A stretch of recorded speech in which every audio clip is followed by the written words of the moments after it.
Բարև ձեզ իմ սիրելի հետևորդներ, ինչպես եք սիրելիներս, եկեք այսօր միասին պատրաստենք համով քյաբաբի ֆարշ, հավի մսով։ Մսի համար վերցրել եմ ոսկրահանած հավի բտիկների միսը, առանց կաշի, խանութից այս տեսակի արդեն պատրաստի վերցրել եմ։ Իմ մոտ կշռում է 2 կիլոգրամ միսը, 2 կիլոգրամ մեր հավի մսին կավելացնենք 2 գլուխ սող սպիտակ, որը որ կշռում է իմ մոտ 220 գրամ, 330 գրամի մոտ սալն է կշռում, որը կաղանք հիմա մսով և սոխով մեկ անգամ կանցկացնենք մսաղացով։ Ամեն 1 կիլոգրամ մսին սիրելիներս ավելացնելու ենք 2 թեյի գթալ աղ, կես թեյի գթալ սև բիբար։ Ես ճիշտն ասած շատ քիչ չամանեմ ավելացնում աղացած, ամենավերջում արդեն աղը սև բիբարը ավելացնելուց։ Հիմա սիրելիներս կկտրատեմ, կանցկացնեմ մսաղացով և նորից կմիանանք իրար շատ հեշտ տարբերակ եմ ցույց տալու, ձեռքով չենք հարելու, ուժ չենք գործադրելու և շատ ընտիր ֆարշ է պատրաստվելու։ Հիմա կտրատեմ մսաղացով անցկացնեմ, նորից միանամ ձեզ սիրելիներս։ Այսպես սիրելիներս միսը արդեն մեկ անգամ անցկացրեցի մսաղացով, հիմա կավելացնենք մեր աղը, քանի որ 2 կիլոգրամ է, այսպես 4 թեթև թեյի գթալ կավելացնենք աղը։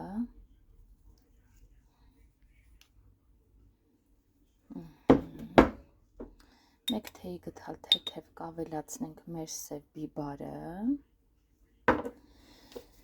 և մի քիչ կավելացնենք աղացած չաման, մի այսքան։ Հիմա ձեռնոցով լավ կխառնեմ, որպեսզի համեմունքների համը տարածվի և մենք մեկ անգամ կփորձենք տեսնենք մսի համը ինչպես է, աղի համը։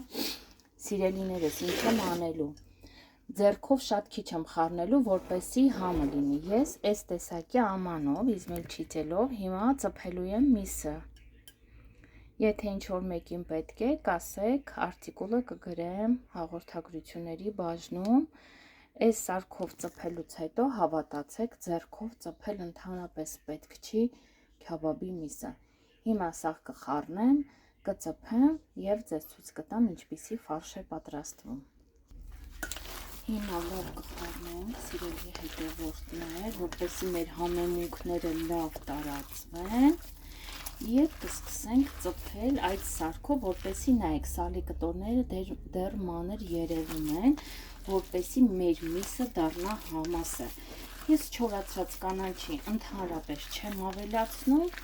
ովքեր ուզում են թող ավելացնեն սիրելիներս։ Հեսա լավ խառնեմ,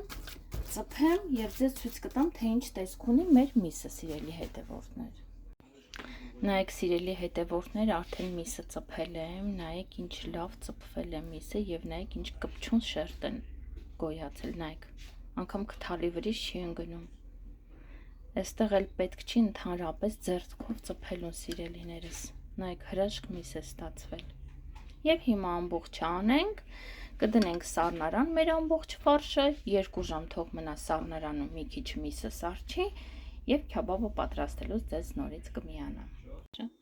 Նայեք սիրելիներս, արդեն ֆարշս պատրաստ է, շատ ուժեղ կպչուն շերտ ունի, ծփել եմ միայն այդ բլենդերով, անգամ մեզ էլ պետք չի ձեռով հարելու, շատ լավ կպնում է ֆարշը իրար։ Հիմա կդնենք խալայձելնիկը, թող սառչի 2 ժամ և կսկսենք քյաբաբները շարել և այդ ժամանակ կմիանանք նորից։ Նայեք սիրելի հետևորդներ, ֆարշս ինչ լավ է ստացվել և ինչ լավ պահում է շշերի վրա։ Դե մնացածներ շարենք, հիմնականում ես եմ շարում, ամուսինս կրակն է անում, քաշելուց ձեզ ցույց կտամ ինչ գեղեցիկ տեսք ունեն մեր քյաբաբները։ Նայեք ինչ հրաշք քյաբաբիկներ եղան մեր մոտ սիրելիներս, հրաշք։ Հիմա կքաշենք ուտելու, մեզ բարի ախորժակ, իսկ ձեզ էլ բարի դիտում, դուք էլ պատրաստեք, շատ համով է ու շատ սոչնի է ալնում ժողովուրդ ջան, հավի մսով։ Այսքանը սիրելիներս մի մոռացեք բաժանորդագրվել, լայքել Մինչ նոր հանդիպում։